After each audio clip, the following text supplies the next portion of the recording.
Friends, आप सभी का हमारे चैनल में स्वागत है। आप लोग हमारे साथ वीडियो में बने रहिए और मैं अभी एक छोटी सी कहानी सुनाऊंगी। तो इस कहानी का नाम है गरीब की चतुर पत्नी। जया का पति सूरज बहुत आलसी था। वो दिन भर सोता रहता था, लेकिन जया बहुत चतुर और चालाक औरत थी। वो गरीब थी, लेकिन दिन भर कुछ ना कुछ किया करती थी। इसी तरह से एक दिन सुबह हुई तो जया का पति सूरज सो रहा था और उसके बच्चे स्कूल भी चले गए, फिर भी नहीं ये उठा सो करके। तभी जया कहने लगी, अरे बाबा, अब तो उठ जाओ।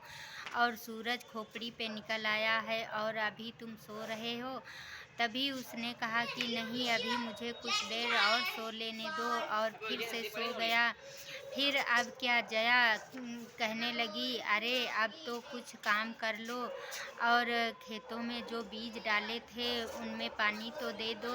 तभी उसका पति सूरज कहने लगा, बीज तो डाल दिया है, अब पानी दे दूंगा और थोड़ा सो लेने दो। तो जया कहने लगी, हाँ तो बच्चों का जन्म हो जाता है, फिर उनका पालन पोषण ना करो, बस बीज डाल दो, बस फसल हो जाएगी। इसी तरह से बीज डालने से कुछ नहीं होता है। जिस तरह से बच्चों की देखभाल की जाती है, इसी तरह से जब खेतों में बीज डाला जाता है और उसके पौधे निकल आते हैं तो उनकी भी देखभाल की जाती है। और यह सब कह कर के जया का पति सूरज नहीं उठा तो जया खुद खेतों पर गई और खेतों में पेड़ों को पानी दे कर के फिर वापस जब घर आई तो देखा उसके दोनों बच्चे स्कूल से वापस आ चुके थे और उन दोनों का मुंह उतरा था। जया ने कहा, बच्चों, आज जल्दी स्कूल से क्यों आ गए हो? तभी उनके दोनों बच्चे कहने लगे, माँ जी, फीस के लिए आज मुझे निकाल दिया गया है स्कूल से। तो जया ने कहा, यह बात अपने बाप से बताया तुम लोगों ने? बच्चों ने कहा, हाँ बताया था, लेकिन वो कह रहे थे कि ठीक है, मुझे सो लेने दो, फिर मैं कुछ करूँगा। और यह कह के फिर सो गए। जया बहुत ही अफसोस में पड़ गई और अब क्या, रात हो गई। रात में उसको नींद नहीं आ रही थी और उसे एक आइडिया सूझी। उसने तुरंत अलमारी खोला तो उसके कान के जो झुमके थे वो रखे हुए थे। और फिर जया ने सोचा कि इन झुमकों को हम बेच करके और बच्चों की फीस भर दूंगी, और फिर जो पैसा बचेगा उससे मैं अपने खेती का सामान ले आऊंगी, उसमें खाद पानी दे दूंगी। और फिर जया ने सुबह होने पर ऐसा ही किया, उन झुमकों को बेच करके। और फिर जया ने अपने बच्चों की स्कूल की सारी फीस भर दी और खेती में जो जो सामान लगती थी, दवा और पानी जो भी लगाना था वो कर दिया। फिर अब क्या, उसका पति दिन रात तो सोया ही करता था। जया बहुत परेशान हो गई। फिर परेशान होकर एक मेडिकल स्टोर पर गई और कहने लगी, मुझे खुजली की दवा दे दो। मेडिकल स्टोर वाले ने कहा, ठीक है, ये लो दवा, आप तुम्हारी जन्म के बाद खुजली कभी तुम्हारे नहीं होगी और ये तुरंत इसमें आराम मिलेगा। जया ने कहा, नहीं, खुजली सही होने की दवा ना दो, मुझे खुजली होने की दवा दे दो। डॉक्टर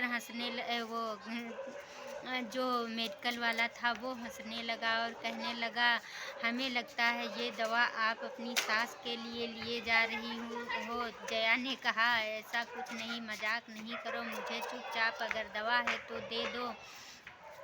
फिर उस मेडिकल वाले ने खुजली होने की दवा दे दी और फिर उसने कहा कि जब भी खाना खाने बैठे, जिसके खुजली होना है उसके खाने में दवा थोड़ी थोड़ी डाल देना। जया तुरंत दवा लेकर आई और अपने पति के लिए अच्छा सा खाना बनाया। फिर उसी खाने में खुजली की दवा डालकर अपने पति को खिलाया। जैसे ही उसने खाना खाया तो उसके बहुत ज़ोर से खुजली होने लगी। अब क्या, वो बहुत तिलमिलाने लगा और खुजली करने लगा। जया से कहने लगा, अरे मेरी थोड़ा पीठ खुजला दो, बहुत खुजली हो रही है। जया को तो सब कुछ पता ही था, मन ही मन मुस्कुरा रही थी। फिर उसके तब तक बच्चे भी आ गए स्कूल से। वह बच्चों से भी बोला, अरे मेरे खुजली बहुत हो रही है, मेरी पीठ खुजला दो। और जब थोड़ी देर बाद राहत मिली तो जया ने फिर खाने में वही दवा डाल करके दे दी। फिर उसके खुजली होने लगी। उसने उछल कूद करते रहा तो उसको कुछ आराम मिली, तो उसने कहा अब मैं उछल कूद करता रहूँगा, इससे आराम मिलेगी। जया ने कहा अरे इससे तो अच्छा है आप अपने खेतों में जाओ और काम करते रहो, काम करने से खुजली नहीं होगी। उसने कहा हाँ ठीक है जया, मैं खेतों पे जा रहा हूँ। और वो तुरंत खेतों में चला गया और अपने खेतों में दिन भर काम करता रहता था तो उसके खुजली नहीं होती थी। एक दिन फिर उसका जो बड़ा भाई था वो उसको ऐरी गैरी बातों में फंसा करके और उसका खेत बिचवाना चाहता था, क्योंकि सूरज बहुत आलसी था। इसीलिए फिर क्या था, सूरज अब दिन पर दिन खेतों में काम करने लगा। तभी उसका भाई आया और कहने लगा कि तुम खेत क्यों नहीं बेचे सूरज। तो सूरज ने कहा मेरे बहुत ज़ोर की खुजली हो रही है और मैं अपने खेत को अब कैसे बेचूंगा। और इसके लिए जया भी मुझ पे चिल्लाती है। सारी बात अपनी पत्नी को बताई। फिर उसकी पत्नी जया कहने लगी ये तुम्हारा भाई तुमको बुद्धू बनाकर एक दिन बेकार कर देगा। और जब दिन रात सूरज खेतों में काम करने लगा उसकी फसल बहुत अच्छी हुई और फिर उम, वो अपनी फसल को बेच करके बहुत लाखों रुपए कमा लिए। और अब क्या कहने लगा, अब रोज डेली सूरज के दिमाग में जो चर्बी जमी हुई थी वो काम करते करते सब पिघल गई थी और अब उसके खुजली भी नहीं हो रही थी। और फिर अब सूरज का मन काम ही करने में लगने लगा। तभी एक दिन वो अपने पत्नी से कहने लगा कि अब मेरे दिमाग में जो चर्बी जमी हुई थी काम करते करते पिघल गई है। तभी उसकी पत्नी ने कहा ये सब किसकी वजह से हुआ है, आप जानते हो कितना पैसा हम फसल से कमा लिए हैं, लाखों रुपए फसल से हमने कमाए हैं। और आप अपने भाई के पढ़ाई में अगर लग जाते तो तुम्हारी ज़मीन बेचवा देते। तभी उसका पति सूरज कहने लगा हाँ जया, वो भैया मेरे जो थे वो कम दामों में मेरी ज़मीन बेचवाना चाहते थे और मैं उनके पढ़ाई में आ रहा था। तभी उसकी पत्नी कहने लगी जया ये सब मेरी वजह से हुआ, खुजली की दवा मैंने तुम्हें खिलाया था और इसके वजह से तुम्हारे खुजली होने लगी थी।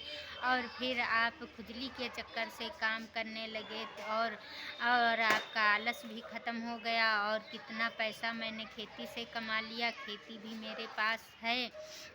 यह सुनकर सूरज बहुत खुश हुआ और कहने लगा जया अगर ये बात आप पहले मुझे बताती तो मुझे हो सकता बहुत गुस्सा आती, लेकिन आज मुझे तुम्हारे पे बहुत प्यार आ रहा क्योंकि तुमने मेरा पूरा आलस ख़त्म कर दिया और कितना सारा धन भी कमवा लिया।